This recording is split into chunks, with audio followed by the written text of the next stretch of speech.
ہمارا قرآن ہے، ہر چیز قرآن میں، ہر چیز قرآن کے اندر موجود ہے، ہر چیز کا ذکر قرآن کے اندر موجود ہے، بس شرط کہ اتنا علم ہونا چاہیے، بس شرط کہ اتنی صلاحیت ہونی چاہیے۔ جن سینوں میں قرآن محفوظ ہے ان سینوں کی شان کا عالم ہے۔ مشکات شریف میں نے ایک حدیث پڑھی، میرے آقا فرماتے ہیں قرآن کو چمڑے میں لپیٹ کر کے آگ میں ڈال دیا جائے تو اس قرآن کو آگ نہیں جلائے گی۔ تو قرآن کو آگ نہ جلائے تو قرآن جس سینوں میں محفوظ ہوگا ان سینوں کو آگ کیسے جلا سکتی ہے؟ یہ قرآن جس سینے میں آ جائے، یہ دیکھو قرآن ہے، جس سینے میں قرآن آئے۔ اب علماء کی توجہ، آپ نے بریلی شریف میں کبھی آپ گئے ہوں گے تو جب سٹی کی طرف سے جب باقر گنج کی طرف جائیں گے، جامعہ نوریہ کی طرف، تو راستے میں قبرستان پڑتا ہے جسے شاید حسین باغ کہتے ہیں۔ اس قبرستان میں ایک اللہ کا نیک بندہ لیٹا ہے جسے دنیا والے حافظ رحمت علی خان کے نام سے جانتے ہیں۔ یہ کون حافظ رحمت علی خان ہے؟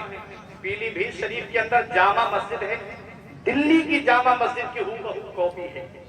جب اس کی بنیاد کا نمبر آیا تو یہ شرط رکھی گئی، اس کی بنیاد وہ رکھے گا جس کی نہ تہجد قضا ہوئی ہو نہ سنت غیر موقدہ قضا ہوئی ہو۔ آپ دیکھیں سنت غیر موقدہ اگر وقت ہے تو پڑھ لے، وقت نہیں ہے تو نہ پڑھے تو کوئی گناہ نہیں ہوگا، لیکن عادت بنا لینا گناہ ہے۔ پورا مسئلہ سمجھ لینا، کہیں آپ سوچو نہ پڑھو تو کوئی کو نہیں، وقت ہے تو پڑھیے، عادت اگر بنا لی تو گناہ ہے چھوڑنے کی۔ تو حافظ رحمت علی خان آگے بڑھے اور کہا کہ آج میرا راز کھل گیا، میں ہی وہ شخص ہوں جس کی نہ تہجد قضا ہوئی ہے نہ سنت غیر موقدہ قضا ہوئی، اور جامع مسجد کی بنیاد رکھتے ہیں۔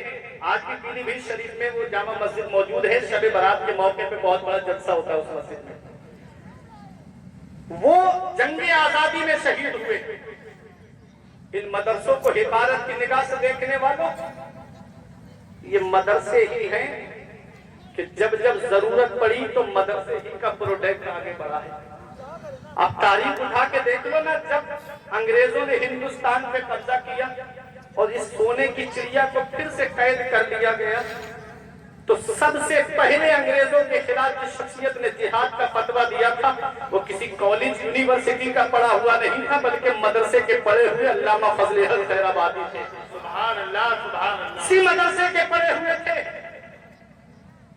جو دہلی کے کورٹ میں کیس بھی سالو کرتے تھے اور جب نماز کا وقت ہوتا تھا تو جامع مسجد میں آ کر کے نماز بھی پڑھاتے تھے۔ سبحان اللہ سبحان اللہ۔ مولانا کفایت اللہ کافی، جن کو انگریزوں نے مراد آباد کے بیچ چوراہے پہ سولی پہ چڑھا دیا، کہا کوئی آخری خواہش تو کہا ہاں 2 رکعت نماز پڑھنا چاہتا ہوں۔ جب نماز پڑھنے کھڑے ہوئے جلدی نماز پڑھی، انگریز بولے بہت جلدی نماز پڑھ لی، کہا اس لیے پڑھ لی تاکہ تم یہ نہ سمجھو کہ نبی کا غلام موت سے ڈر گیا ہے۔ ارے غلامان محمد جان دینے سے نہیں ڈرتے، یہ سر کٹ جائے یا رہ جائے کچھ پرواہ نہیں کرتے۔ سبحان اللہ، اس لیے نماز پڑھی۔ انگریزوں نے بیچ چوراہے پہ سولی پہ چڑھایا۔ مولانا کفایت اللہ کافی کو پھانسی کے پھندے پہ چڑھنے سے پہلے انگریزوں کو للکار کے کہا کوئی کل باقی رہے گا، ناچمر رہ جائے گا، بس رسول اللہ کا دین حسن رہ جائے گا، ہم سفیر پاک میں ہے، کوئی کم کے چہچہے بلبلیں اڑ جائیں گی، سونا چمر رہ جائے گا، نام شاہانے جہاں مٹ جائیں گے کافی مگر نام پاک مصطفیٰ اور پنج پر رہ جائے گا۔ سبحان اللہ، نعرہ تکبیر، نعرہ رسالت۔ وہ بھی مدرسے کے پڑھے ہوئے تھے۔ یہ علماء کی دعائیں مولانا عنایت اللہ کاکوروی علیہ الرحمہ، جنہوں نے علم صرف کی کتاب علم الصیغہ کو لکھا ہے، جنہیں انگریزوں نے کالا پانی بھیج دیا، وہ بھی مدرسے کے پڑھے ہوئے تھے۔ مولانا محمد علی جوہر، جنہوں نے انگریزوں کو للکار کے کہا تھا دور حیات آئے گا قاتل قضا کے بعد، ہے ابتدا ہماری تیری انتہا کے بعد، قتل حسین اصل میں مرگ یزید ہے، اسلام زندہ ہوتا ہے ہر کربلا کا۔ وہ بھی مدرسے کے پڑھے ہوئے تھے۔ مولانا رضا علی خان اعلیٰ حضرت کے دادا، وہ بھی مدرسے کے پڑھے ہوئے۔ علامہ نقی علی خان، وہ بھی مدرسے کے پڑھے ہوئے۔ ارے دیکھو کہاں کہاں یہ مدرسے کا پروڈکٹ آپ کو گراؤں، یہ مدرسے ہی تو ہے کہ جب جب ضرورت پڑی ہے سینہ تان کے ہم آگے بڑھے ہیں۔ ایک انگریز لاج کا کہنا ہے کہ جب ہم نے آخری بادشاہ بہادر شاہ ظفر کو لال قلعے سے گرفتار کر کے جب رنگون کالا پانی لے کر جا رہے تھے تو ہم نے خود اپنی آنکھوں سے دیکھا، صبح کا وقت تھا، چاندنی چوک میں کوئی ایک پیڑ ایسا نہیں تھا جس پہ کسی عالم کی گردن نہ لٹکتی ہو، جس پہ کسی مولانا کی گردن نہ لٹکتی ہو۔ جمنا ندی کے کنارے پہ کڑاؤں میں تیل کھولایا گیا اور علماء کو بوریوں میں بند کر کے لا کر کے ان کھولتے ہوئے تیلوں کے اندر ڈال دیا گیا۔ غیر منقسم ہند و پاک لاہور کی جامع مسجد میں 80 کے قریب علماء کرام کی گردنیں لٹک رہی تھی۔ یہ مدرسے ہی تو ہیں کہ جب ہمارے ملک میں ضرورت پڑی تو یہ کفن باندھ کر کے مدرسے کا پروجیکٹ آگے بڑھا ہے۔ اللہ اکبر! آج انہی مدرسوں کو حفاظت کی نگاہ سے دیکھا جاتا ہے، آج انہی مدرسوں کو شک کی نگاہ سے دیکھا جاتا ہے۔ ستم سہتے بھی چپ ہیں، یہ وفاداری ہماری ہے۔ اللہ اکبر! یاد رکھنا پیارے مسلمانوں، یہ مدرسے تمہاری ضرورتوں کا نام ہے، یہ مدرسے تمہاری امنگوں کا نام ہے۔ جس دن مدرسہ بند ہو گیا اس دن مصلی پہ کھڑے ہونے کے لیے امام نصیب نہیں ہوگا۔ جس دن مدرسہ بند ہو گیا اس دن تم کو جنازے کی نماز پڑھانے والا کوئی عالم یا حافظ تک نصیب نہیں ہوگا۔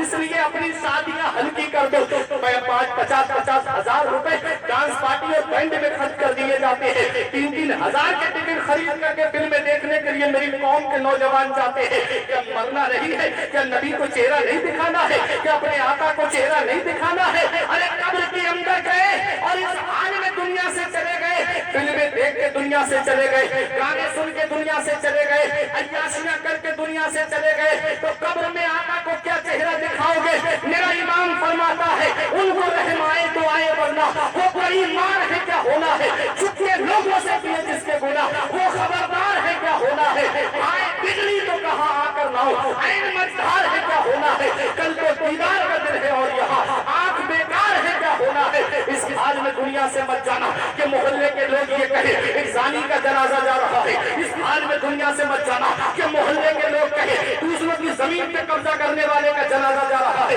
اس حال میں دنیا سے مت جانا کہ لوگ کہیں کہ ایک شرابی کا جنازہ جا رہا ہے، اس حال میں دنیا سے مت جانا کہ لوگ کہیں چوری کا جنازہ جا رہا ہے۔ ارے اس حال میں دنیا سے جانا کہ ادھر جنازہ اٹھے ادھر لوگوں کی آنکھوں میں آنسو ہو اور یہ کہتے ہوئے جائیں لہج میں اس کے رخے شہد کا تاج لے کے چلے، لہج میں اس کے رخے شہد کا تاج لے کے چلے، اندھیری رات سنی تھی چراغ لے کے چلے۔ نعرہ تکبیر، نعرہ رسالت، مسلک اعلیٰ حضرت۔ نیک عمل کر کے دنیا سے جاؤ میرے بزرگوں، ضروری نہیں ہے مرنے کے بعد یہ اولاد قبر پہ جا کر کے قرآن پڑھے۔ آج جس اولاد کو موبائل چلانے سے فرصت نہیں ملتی وہ کیا قبر پہ جا کر کے قرآن پڑھے گی، وہ کیا تمہاری قبر پہ جا کر کے ایصال ثواب کرے گی۔ اس لیے اپنی اولاد کو مدرسہ بھیجو۔ ہم نے دیکھا ہے ادھر باپ کے جنازہ رکھے ہیں، گھر میں جنازہ رکھا ہے، ادھر اولاد بٹوارے کے لیے لگا۔ یہ حالات بھی ہماری نگاہوں کے سامنے آئے ہیں۔ یہ دنیاوی تعلیم ہے جو سوچ رہی ہے کہ مجھے کتنا حصہ ملے گا، مجھے کتنا حصہ ملے گا۔ کاش اس اولاد کو حافظ قرآن بنایا ہوتا، کاش اس اولاد کو عالم دین بنایا ہوتا، تو روح نکلنے کا وقت آتا تو بچہ سرحانے بیٹھ کے سورہ یاسین شریف کی تلاوت کرتا نظر آتا۔ جب جنازہ اٹھتا تو امام صاحب کو یہ کہنا نہیں پڑتا کہ نماز جنازہ پڑھانے کے لیے اجازت دو، وہ خود مصلی پہ کھڑے ہو کر کے اپنے والد کی نماز جنازہ پڑھاتا تھا۔ لیکن حال کیا ہے، ہم چاہتے ہیں نا دنیا میں کہ مدرسے میں بچے کو بھیجیں گے تو 5,000 6,000 کی تنخواہ ملے گی، پڑھ لکھ جائے گا، یا 10,000 مل جائے گی، اس سے زیادہ تنخواہ کہیں ہوا؟ اللہ نے جس بستی کو توفیق دی ہے وہ دیتے ہیں۔ آج یہ میری قوم کا المیہ ہے کہ آج ہم علماء اور حفاظ کو حقارت کی نگاہ سے اس لیے دیکھتے ہیں نا کہ یہ چند پیسے کمانے والے لوگ ہیں، لیکن اتنا یاد رکھنا، میں نے بڑے سے بڑے امیر آدمی کو، کروڑ پتی کو رات میں نیند کی گولی کھاتے ہوئے سوتے ہوئے دیکھا ہے۔ جب تک نیند کی گولی نہیں کھاتا نیند نہیں آتی ہے۔ اور 5-6 ہزار کی تنخواہ پانے والا امام عشاء کی نماز سکون سے پڑھاتا ہے، آرام سے سو جاتا ہے، فجر میں اٹھ کر کے اللہ کا ذکر کرتا ہے۔ اس کا ایمان ہے، اس کا عقیدہ ہے۔